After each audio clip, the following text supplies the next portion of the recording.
зорилгоо гаргасан юм чинь ерөөсөө тэгвэл зорилготой хүрэхийн тулд хүүхдүүд зөв дадал зөв зан чанарыг яаж эзэмших вэ гэдэг талаар тэр өдрийн хичээл маань явагдах хэрэгтэй байна. Тэгээ багш нартай амжилт хүсье дараагийн хичээлдээ хамтдаа олзъя. За баярлалаа.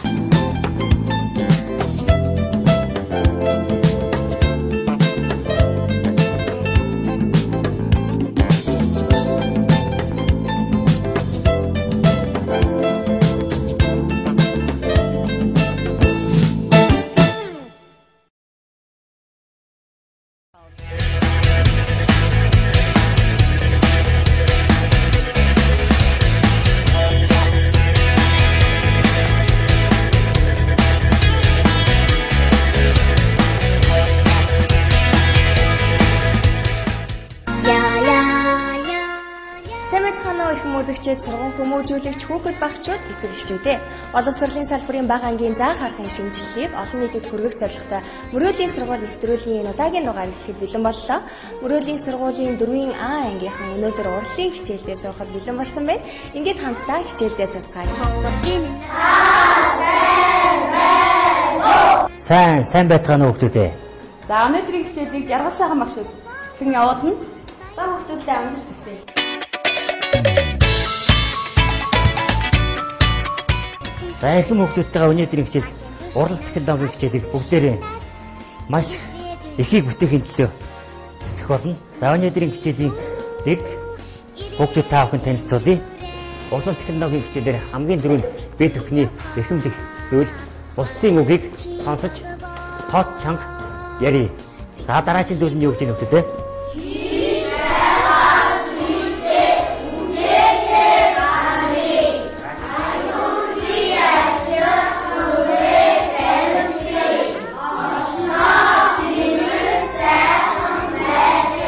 За энэ өхний бүгдээрээ Мөрөөдлийн сургуулийн 4 ангийн хамт олон хэрэгжүүлэн хичээлнэ.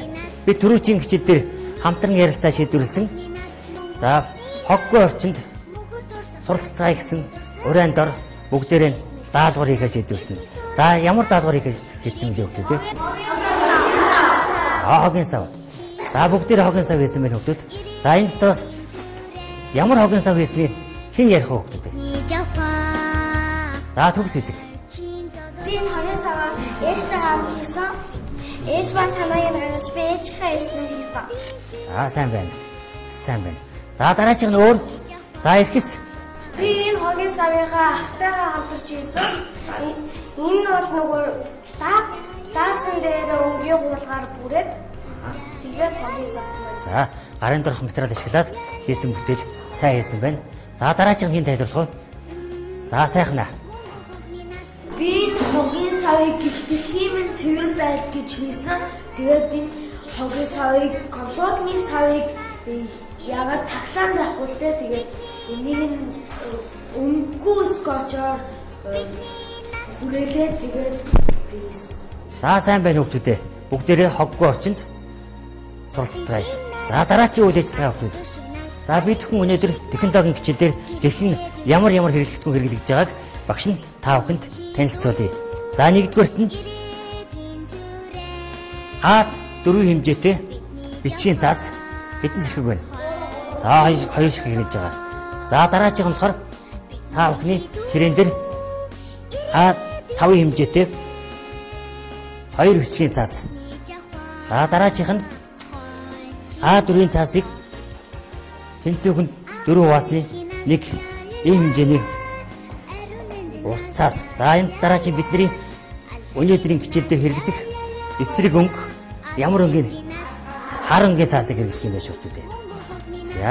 За мөн хичээл дээр хэрэглэж буй хөдөлмөрийн багаж болох юу вэ? Хаач. За дараагийн зүйл нь болохоор цавуу хэрэглэнэ. За ингээд технологийн хичээл хамгийн түрүүнд бидний хэрэгжүүлэх энэ юу вэ хүүхдүүд? Санамж. За энэ санамжийг хэрэглэхийн тулд хэрхэн яаж хэрэгжүүлэхийг тайлбарлая. За энэ зураг дээр хүүхдүүд анхаараарай. За хаачийг зөв гараараа зөв барих. За зөв барихтаа сургалтын хэрэглэгдэхүүн хаачийг хэрэглэж за дараачийн цаастай харьцахтаа хамгийн гол нь өөрийнхөө бие эрхтнээс зайтай барь гэж зааварчилж байна. За дараачийн зүйл нь болохоор энэ ч хаачийг бие биедээ бусад дамжуулахдаа яаж гэж байна? Бариулаар нь дамжуулдаг. За дараагийн зүйл болохоор хаачийг хэрэглэхгүй үед хаачны хангалаас төвшин. За дараагийн зүйл хаачийг хэрэглэсний дараа зориултын байранд нь тавих ёстой гэж ингэж зааварласан байна. За энэ бүхний бүгдээрээ өнөөдрийн энэ санамжийг аюулгүй дэмийг хэрэгжүүлнэ. За ингээд хүүхдүүдээ хамгийн түрүүнд бидний хэрэгжилж юу зүйл А4 хэмжээтэй цаасаа аваарай. За цаастай ажиллая. За цаасыг яг голоор нь хоёр талд нь тэнцвэртэй нугалъя. За тэнцвэг нугалж хоёрцсон. За нугалсан дээш нэргээрээ. За энэ нугалсан хэсгийг юу гэдэг вэ хүүхдүүдээ? Нугалаасыг. За тэгшгэн өөр. Нугалаас. За энэ дотроос өөр юу гэж нугалдаг гэж бодож байна? За энэ сая хүүхдүүд хэллээ.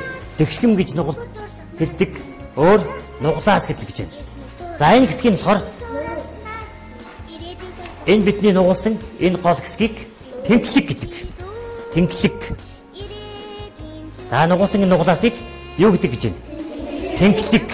За энэ тэнхлэгийг бүгдээр эргүүлээд энэ нугалсан цаасаа эргүүлээд за ингэж тавьж агаад өөрсдийнх нь харан дагаар шууд тодруулчих. За одоо ингэж тодруулна.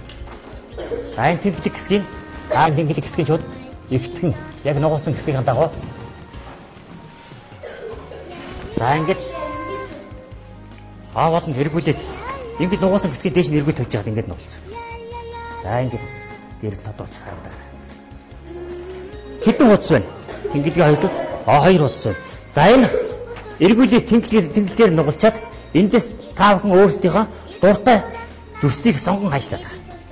Ямар ч хамаагүй өөрсдөө хааш чаддаг дүрсийг хаачаа зөв бариад хаашлаад байгаа.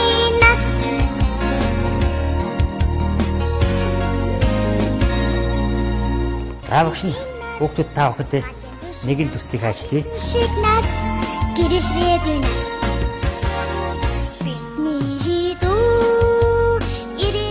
За хаачсан бол хаачсан. Өргөж байгаа. Бидний жавхаа хойчин тэнхлэгтэй энэ хуудасаа өргөж. За энэ бидний нугалсан энэ тэнхлэг хэсэг байна. За энэ тэнхлэг хэсгийг дэлгэлээ. Тэнхлэгийн хоёр талд тэнцүү байрлсан дүрслэлийг дэгшгэм гинэ. Дэгшгэм. За дахиад тавтан хэлээрээ нугалчих. За нуглаад. За нуглаад хараарай. Тэнхлэгийн хоёр талд. За энэ хоёр талд нь хоёулаа тэнцүү байрлсан дүрслэлийг дэгшгэм гинэ. Дэгшгэм гэдэг. За дэгшгэм гэдгийг бүгдээрээ ойлгоо хүүхдүүдээ. За ойлгосон. За тэгвэл бидний өнөөдрийн суралцах чадвар дэгшгэмт хаачлал. Хойчин зодбоо бидний дүү ирээдүйн цэрэг бидний жахаа хойчин зодбоо. За дэгшгэмт хаачлал чадварыг эзэмшихийн тулд бид нэр хамгийн түрүүнд өнөөдрийн хичээлийн зорилго уншаарай хүүхдүүдээ. За, дэгшгэмтний хаачлах бүтээх. За энэ бүхний бүгдээрээ хийж сурна. За дараагийн үйл ажиллагаа болохоор биднэрт өнөөдрийн хичээлийн амжилтын шалгуур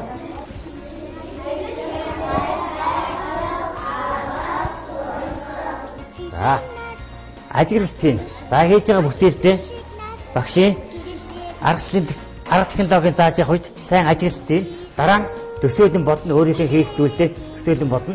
За түүнийг урнаар сэтгэн. За дэгшгэмтээ хаачлах аргад суралцна.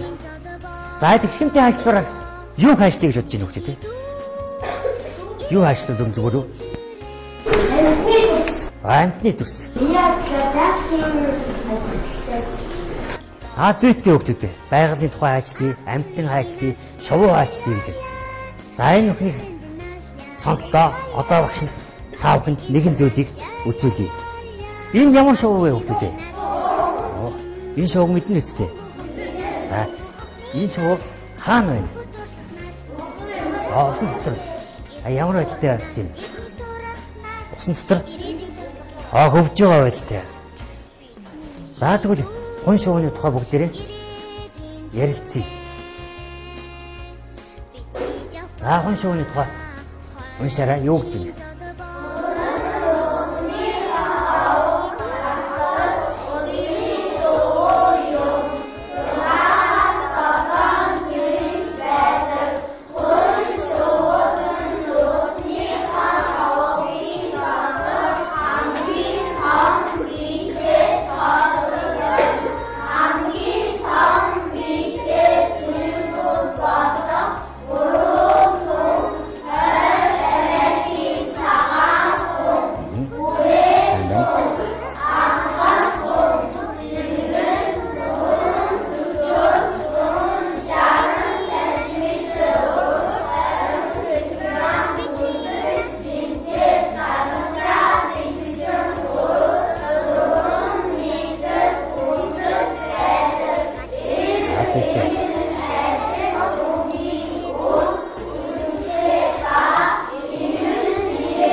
За эндээс хүн хэдэн төрлийн шоу байдаг гэж байна. 6-аас 7 төрлийн шоу байдаг гэж байна. За сая бүгдээрээ хонгийн тухай танилцлаа. Одоо хүүхдүүдтэй нэгэн зүйлийг харуулъя. Аз химринас мөнгө хохнинас мөнгө дурсахнас. За энэ юу вэ хүүхдүүдээ? Хүн шоу байна. За энэ хүн шоу хэрхэн хайшлах аргачлалын бүгдээрээ ярилцъя. За энэ зургал дээр бүгдээрээ ярилцъя. За бидний энэ улаан зураг болохоор ямар хэсэг нь вэ? Тэнхлэг нь вэ? За тэнхлэг. За энэ хүн шувууг хайшлахдаа эхлээд тэнхлэг хэсгээс нь эхэлнэ. За энэ тэг зэг болохоор яг эхлээд зэг нь шүү. Эхлээд зэг нь. За эхлээд зэг нь хамгийн түрүүнд энэ хүн шувууг хайшлахдаа юунаас нэхэд гэж байна? Хошуу. За дараа нь толгой, хүзүү, 3 дугаарт нь хүзүү. За 4 дугаарт нь болохоор